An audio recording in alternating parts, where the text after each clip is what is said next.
ये कहानी है कुछ ऐसे लड़कों की जो कि खूबसूरत लड़की को बहला फुसला के अपने साथ एक सुनसान जगह पे ले आते हैं और फिर इसके साथ जबरदस्ती रेप करने के बाद इसे जान से मार डालते हैं। लेकिन ये जगह हॉन्टेड होने की वजह से ये लड़की दोबारा जिंदा हो जाती है और अब ये सबको अपनी तरफ अट्रैक्ट करके कैसे बदला लेती है ये हम देखेंगे आज के एक्सप्लेनेशन में। तो मूवी के स्टार्ट में हम नीडी नाम की एक लड़की को देखते हैं जो कि हमें कुछ बातें बता रही थी। नीडी नेचर में काफी ज्यादा अग्रेसिव होती है और ये इस टाइम एक मेंटल असाइलम में है। यहाँ एक नर्स आकर इसे खाने का पूछती है लेकिन नीडी इसे मारने लगती है और इसके मुंह पर थूक भी फेंकती है। गार्ड्स आकर इसे रोकने की कोशिश करते हैं लेकिन ये इन पर भी अटैक कर देती है। अब इस वजह से इसे एक कमरे में बंद कर दिया जाता है जहाँ पर एक म्यूजिक प्ले होता है जिससे नीडी को काफी प्रॉब्लम होती है। अब कहानी 2 महीने पीछे फ्लैशबैक में जाती है जहाँ पर हम एक टाउन को देखते हैं जिसका नाम डेविल्स कैटल होता है। टाउन का ये नाम एक झरने की वजह से पड़ा है जो कि एक ऐसी जगह पर है जिसका सारा पानी एक गड्ढे में जाता है और फिर ये पानी गड्ढे से कहाँ जाता है ये किसी को पता नहीं। इसके बाद हम नीडी और इसकी बेस्ट फ्रेंड जेनिफर को देखते हैं जहाँ जेनिफर एक तरफ कॉन्फिडेंट, चार्मिंग और ब्यूटीफुल लड़की थी, वहीं नीडी काफी शाय और दूसरों से बहुत ही कम बात करती थी। नीडी का यहाँ एक बॉयफ्रेंड भी था जिसका नाम था चिप। ये अपने बॉयफ्रेंड को भी इतना टाइम नहीं देती थी जितना ये टाइम अपनी बेस्ट फ्रेंड जेनिफर के साथ स्पेंड करती थी।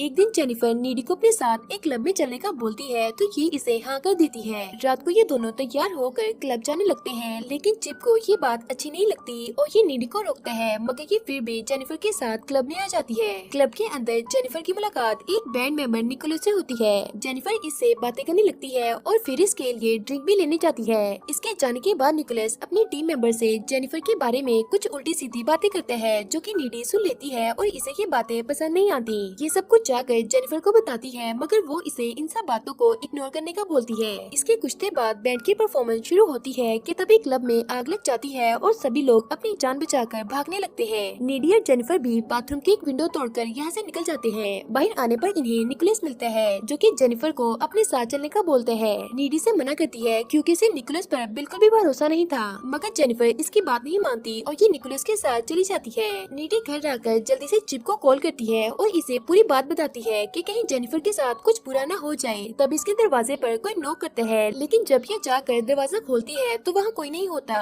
ये दरवाजा बंद करके जाने लगती है कि तभी से घर के अंदर से कुछ आवाजें सुनाई देती है। ये अंदर जाकर चेक करती है तो वहाँ से जेनिफर खून से लथपथ दिखाई देती है जो कि इसे देखकर एक क्रीपी सी स्माइल देती है और फिर फ्रिज से कच्चा मीट निकालकर खाने लगती है। इसके बाद ये एक ब्लैक वोमिट करती है और फिर यहाँ से चली जाती है। अगली सुबह स्कूल में नीडी पिछली रात जो हुआ उसके बारे में सोच ही रही थी कि तभी यहाँ जेनिफर आ जाती है जो कि बिल्कुल नॉर्मल थी। ये दोनों कल रात की बातों को लेकर बहस करने लगते हैं लेकिन क्लास में प्रोफेसर आ जाते हैं जो कि पिछली रात मारे गए लोगों के बारे में बात करने लगते हैं। जेनिफर इनकी बातें सुनकर हंसने लगती है और नीडी को ये काफी अजीब लगता है। नीडी ये सब कुछ जाकर चिप को बताती है। इसके बाद हम स्कूल के प्लेग्राउंड में एक स्टूडेंट को देखते हैं जो कि अपने दोस्तों की मौत की वजह से काफी दुखी था। तभी यहाँ जेनिफर इसके पास आती है और इसे दिलासा देती है। यहाँ जेनिफर इसे बहला फुसला के अपने साथ जंगल में ले जाती है और इसे सीड्यूस करने लगती है। तभी यहाँ जंगल के काफी सारे जानवर आकर इन दोनों को देखने लगते हैं जो कि इस लड़के को काफी अजीब लगता है। अचानक से जेनिफर के दांत बड़े बड़े हो जाते हैं और ये एक इवल क्रिएचर में बदल जाती है जिसके बाद ये इस लड़के को मार डालती है।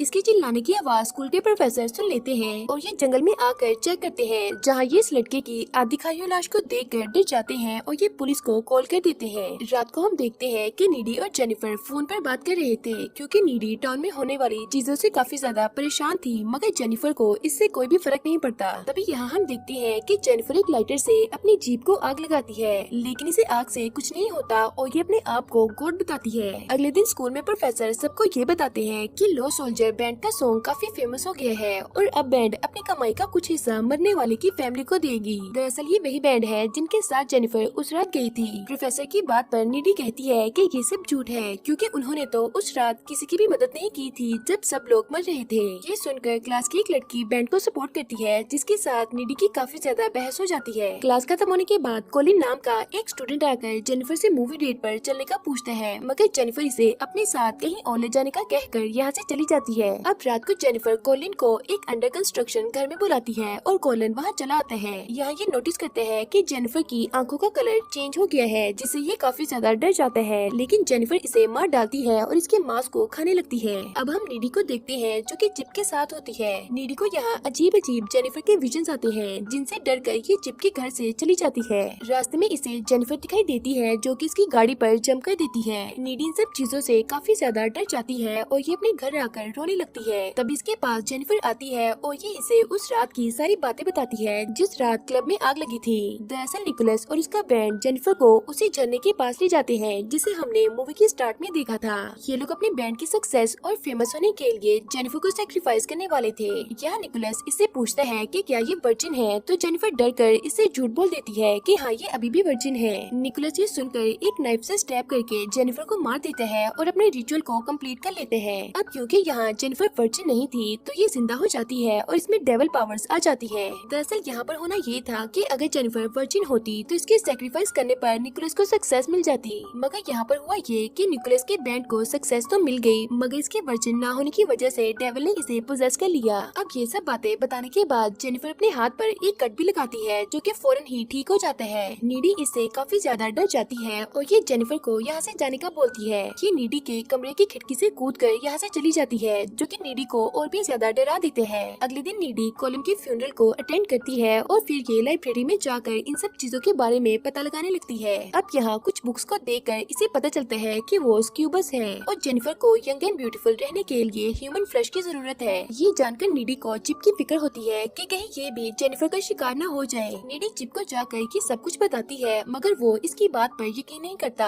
अब हम देखते हैं कि सभी लोग स्कूल की डांस पार्टी के लिए तैयार हो रहे थे। नीडी फंक्शन में पहुंचकर चिप का इंतजार करने लगती है और इधर चिप आधी रात को पैदल ही स्कूल की तरफ आ रहा था। तभी रास्ते में इसके सामने जेनिफर आ जाती है जो कि चिप से नीडी के बारे में उल्टी सीधी बातें करने लगती है कि नीडी का किसी और के साथ भी अफेयर चल रहा है। बातों बातों में ये चिप को सीड्यूस करने लगती है और इसे लेकर एक पुराने घर में आ जाती है। इधर नीडी भी चिप को ढूंढने के लिए निकल जाती है क्योंकि ये अभी तक स्कूल में नहीं आया था। यहाँ जेनिफर चिप के पास आने की कोशिश करती है मगर चिप को ये अच्छा नहीं लगता क्योंकि ये नीडी से बहुत प्यार करता था। तभी यहाँ नीडी आ जाती है और जेनिफर इन दोनों पर हमला करने लगती है जिससे चिप की यहीं पर मौत हो जाती है और जेनिफर यहाँ से भाग जाती है। नीडी चिप की मौत से काफी ज्यादा टूट चुकी थी और ये जेनिफर के घर जाकर इस पर हमला करने लगती है जिससे दोनों के दरमियान में लड़ाई हो जाती है। यहाँ जेनिफर नीडी के गले पर काट लेती है और नीडी एक चाकू से इसके हार्ट पर स्टैब करती है जिससे जेनिफर की यहीं पर मौत हो जाती है। जेनिफर की मॉम नीडी को ये करते हुए देख लेती है और इसे खून के इल्जाम में सजा हो जाती है। अब कहानी प्रेजेंट में आ जाती है और हम देखते हैं कि जेनिफर की बाइट की वजह से इसकी सारी पावर्स नीडी को मिल चुकी हैं। ये साइलम से भाग जाती है और झरने के पास जाकर उस चाकू को उठाती है जिससे निकोलस ने जेनिफर को मारा था। अब हम निकोलस के बैंड को देखते हैं जो कि काफी ज्यादा फेमस हो चुका था और ये एक रिच और लग्जरी लाइफस्टाइल जी रहे थे, लेकिन अचानक ही इन सब की मौत हो जाती है। इसके बाद हम सीसीटीवी फुटेज देखते हैं जिसमें नीडी होती है, मतलब कि नीडी ने ही इन सबको मारा है क्योंकि इनकी वजह से इसने अपनी बेस्ट फ्रेंड और अपने बॉयफ्रेंड को खो दिया और इसकी लाइफ पूरी बदल गई। और इसी के साथ ये मूवी यहीं पर खत्म हो जाती है।